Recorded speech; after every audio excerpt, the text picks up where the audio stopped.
ମୁଁ ଜାଣିଛି ଆପଣମାନେ ସମସ୍ତେ ସିଙ୍ଗଡ଼ା ଦିନେ ନା ଦିନେ ବନେଇଥିବେ, କିନ୍ତୁ ଆଜି ମୋ ସହିତ ବନାନ୍ତୁ, ଦେଖିବେ ଜମା ବି ଫେଲ୍ ହେବେନି। ସିଙ୍ଗଡ଼ା ଆପଣଙ୍କର ବହୁତ କ୍ରିସ୍ପି ହେଇକି ବନିବ। ତେବେ ଚାଲନ୍ତୁ ଷ୍ଟାର୍ଟ କରିବା ଆଜିର ରେସିପି। ମୁଁ ଏଇଠି 1 କପ୍ ମଇଦା ନେଇଛି, ସେଥିରେ ହାଫ୍ ଟି ସ୍ପୁନ୍ କଳା ଜିରା ପକାଇବା। एथिरे 3 बड़ चामच घिया देदबा महम पाई। एक्चुअली मार्केट रे जो सिंगड़ा मिले से माने महम पाई डालडा घी यूज करती, से बहुत क्रिस्पी हुए सिंगड़ा।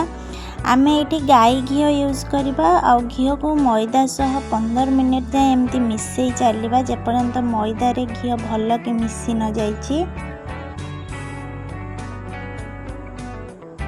ये देखु मैदार घी भल कि मिस जाए एमती बिंडा कले हाथ में देखु बिंडा हो जाऊँगी। एबे आम ए अल्प टिके टिके पानी देकी ताको मिसई नबा, गोटे टाइट डो बनैबा। मुझे हाफ कप पानी नहीं से टिके टिके पानी पकेकी आम ए डोटा को बनै नबा।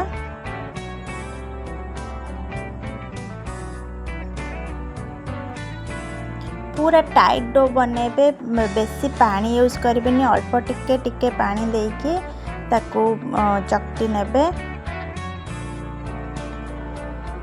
ये देखो मैदा को चकटी नहीं, ये मैदा आमर भलसे चकटी हो जाइए, पूरा टाइट अच्छी, बेसी पानी देनी। हाफ कप पानी नहीं से मोर 1 चामच भाया पानी बंची जाइए। देखु एबे आम आपको घोड़े की साइड रे रखीदबा। तापर आम सिंगड़ार जो मसलाटा बनैबा चलतु। ये मु 4-5टा रसुण नहीं, 1 इंच अदा, 1 कंचा लंका नहीं। आपण आपणक टेस्ट अनुसार लंका ऐड करेंगे, 1-2-3टा जहाँ आपण राग पसंद खायापे। ये छेची नहीं, तापर आम गोटे कड़ई नहीं जावा, से 3 बड़ चामच तेल नहीं जावा। जेकोसी कुकिंग ऑयल आपण नहीं पारे जहाँ आपण रोसई रे यूज करती। तेल टिके ताती आसलानी, एबे आम ए फुटण 1 चामच देदबा। गोटे बड़ साइज पियाज को काटिकी एथिरे देदबा। पियाज को हल्का ब्राउन हवा जाए भाजवा। तापर ये मु किछि भृसंग पत्र नहीं जाइए, ऐड करिकी भाजी नबा। एटा ऑप्शनल, आपण चाहिए पकई पारिबे, न पकईले भी किछि असुविधा नहीं, किंतु पकेले तार बास्ना भल आसे। तापर आम जो छेचिकी रखिले अदा, रसुण और कंचा लंका ताकू आम एथिरे देदबा। 1 मिनट पई भाजी नबा। एठी मु 2टा बड़ साइज आलू को एमती छोट छोट क्यूब साइज रे काटी नहीं, आ गोटे छोट साइज गाजर आ गोटे बीटरूट रो अधा को भी क्यूब साइज रे एमती काटी नहीं, ताकू ऐड करि दबा। बीटरूट आ गाजर परिमाण कम रखिबे आलू तुलना रे। ता सहित एठी किछि खंड नड़िया नहीं, छोट छोट खंड करिकी ताकू पके दबा। आउ मटर मु 2 बड़ चामच सिझेकी रखी ताकू भी पकेदबा। हलदी गुंड हाफ चामच, लुण स्वाद अनुसार पकेकी सब गुड़ा गोले नबा। एबे आकू ढांकी 10 मिनिट पई छाड़ीदबा। 10 मिनिट पर आउ थरे घोड़ा काढ़ी गोले नबा। जदि सिझिनी ताहले आउ थरे घोड़ी की ताकू भलसे सिझे नबा।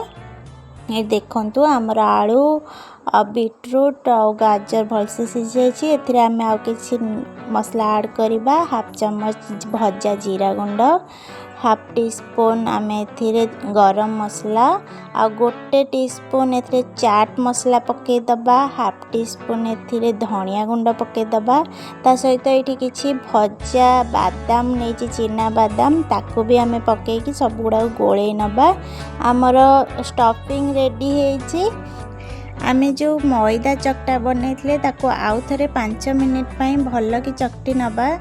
ता द्वारा डो पूरा आमर स्मूथ हो जिवो और सिंगड़ा रे क्रैक आसीबनी। ए देखंतु मु भल भाबे चकटी नेछि। एबे आमे ताको छोट छोट गुळा करि नबा। आमे जो आलू स्टफिंग बनैले सेतिरे मु कम लंका देछि, कारण आमे कम लंका खाऊ। आपण आपनका टेस्ट अनुसार एतरे लंका ऐड करिवे, चाहे सुखिला लंका गुंड भी आपण सेतरे ऐड करि परिबे। तापर देखंतु एठी मु गोटे गुळा नै जाइछि, सेतरे किछि मैदा लगेकी ताको बेली नउछि। आमे जो बेली बा पूरा रुटी साइज रो बेली दबा किंतु बेसी पतला करिवेनी कि बेसी मोटा भी रखिबेनी। मैदा देकी बेलिबे आपण एते तेल देबेनी, मैदा देले ही भल से बेली हबो। ए देखंतु मु गोटे बेली नेछि, एबे ताको आमे मझिरु काटी नबा दुई फाळ करिकी छुरी साहाय्य रे।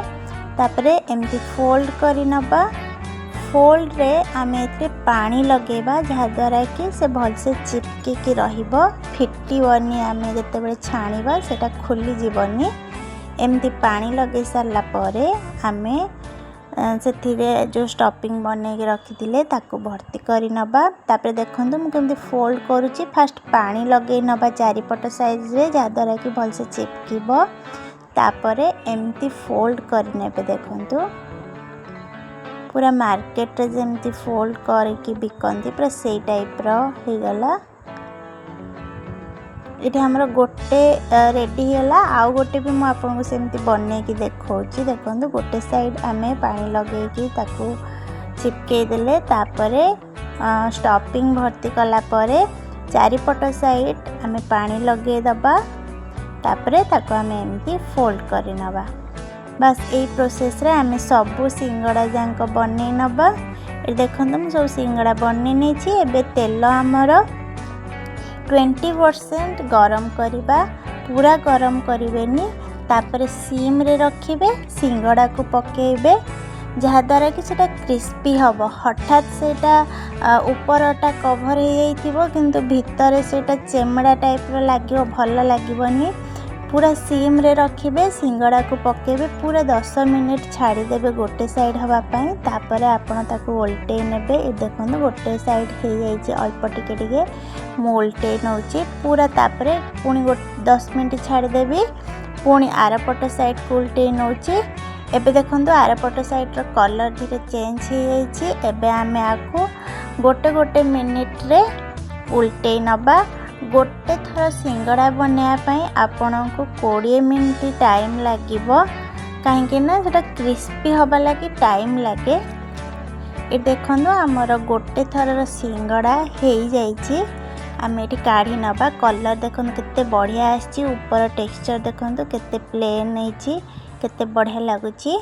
सिंगड़ा हमर रेडी हेछि। एबे चलंतु केमती सर्व करिवे यूनिक स्टाइल रे मु देखौछि। टिके तेंतुली चटनी पके देबे, ऊपर टिके ग्रीन पुदीना चटनी, ता ऊपर टिके सेव पके देबे।